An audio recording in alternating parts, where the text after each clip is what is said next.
यह एक बहुत गहरा और विचारणीय विषय है।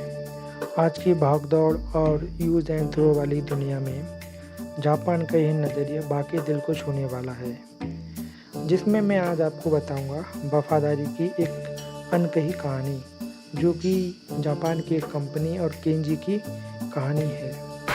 लॉयल्टी यानी वफादारी, यह एक ऐसा शब्द है जिसे हम रोज़ सुनते हैं। हम अपने दोस्तों से, अपने करीबियों से और अपने रिश्तेदारों से इसकी उम्मीद रखते हैं। लेकिन सच कहिए, क्या आज के दौर में इस शब्द की कोई कीमत बची है? आज के समय में लॉयल्टी बस किताबों और बातों तक सिमट कर रह गई है। लोग तब तक साथ हैं जब तक उनका स्वार्थ है। जैसे ही आपसे बेहतर कोई मिलता है, लोग रास्ता बदल लेते हैं। क्या दुनिया हर जगह ऐसी ही है? शायद नहीं। चलिए आज आपको ले चलते हैं उगते सूरज के देश यानी जापान में। जापान को हम उसकी तकनीक, उसकी सफाई और वहाँ के लोगों की मेहनत के लिए जानते हैं। लेकिन जापान में एक और चीज़ है जो उसे पूरी दुनिया से अलग बनाती है, और वो है लॉयल्टी की कदर करना। जापान की कंपनियों में एक बेहद खूबसूरत परंपरा है। जब वहाँ कोई कर्मचारी अपनी जवानी के सुनहरे साल किसी कंपनी को देता है, दिन रात करके उस कंपनी को खड़ा करता है, तो कंपनी उसके इस एहसान को कभी नहीं भूलती। कल्पना कीजिए, एक बुजुर्ग व्यक्ति जिसका नाम केंजी जिकू है।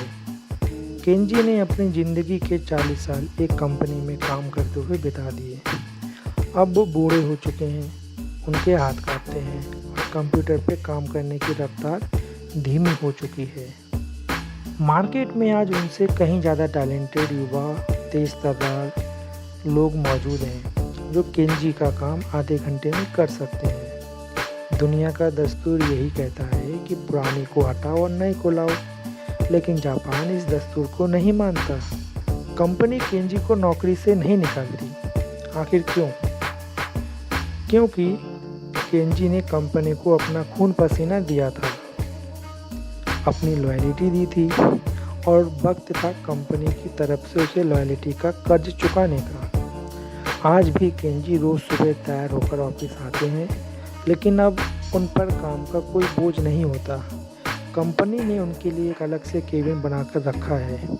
वो वहाँ आते हैं, आराम से बैठते हैं, गर्मा गर्म चाय पीते हैं और अखबार पढ़ते हैं, और नए युवाओं को मुस्कुराते हुए देखते हैं, उनके कार्य को देखते हैं, और शाम को सम्मान के साथ वह अपने घर लौट जाते हैं। कंपनी उन्हें सिर्फ इसलिए सैलरी देती है, सिर्फ इसलिए संभाल कर रखती है क्योंकि वो लॉयल थे। जापान की कंपनी मानती है कि टैलेंट खरीदा जा सकता है, लेकिन सालों की वफादारी और तजुर्बा बाजार में नहीं मिलता।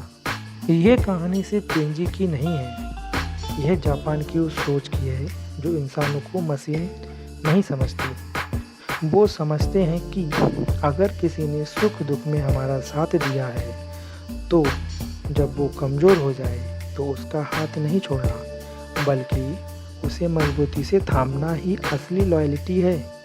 आज हमें खुद से एक सवाल पूछना चाहिए, क्या हम अपने रिश्तों में, अपने काम में इस लॉयल्टी को ज़िंदा रख पा रहे हैं, या हम सिर्फ रिप्लेसमेंट की तलाश में जी रहे हैं? क्या जापान की ये सोच दुनिया को अच्छा संदेश देगी? क्या भारत में कभी ऐसा हो पाएगा? आप हमें हमारे कमेंट बॉक्स में ज़रूर बताइएगा। धन्यवाद।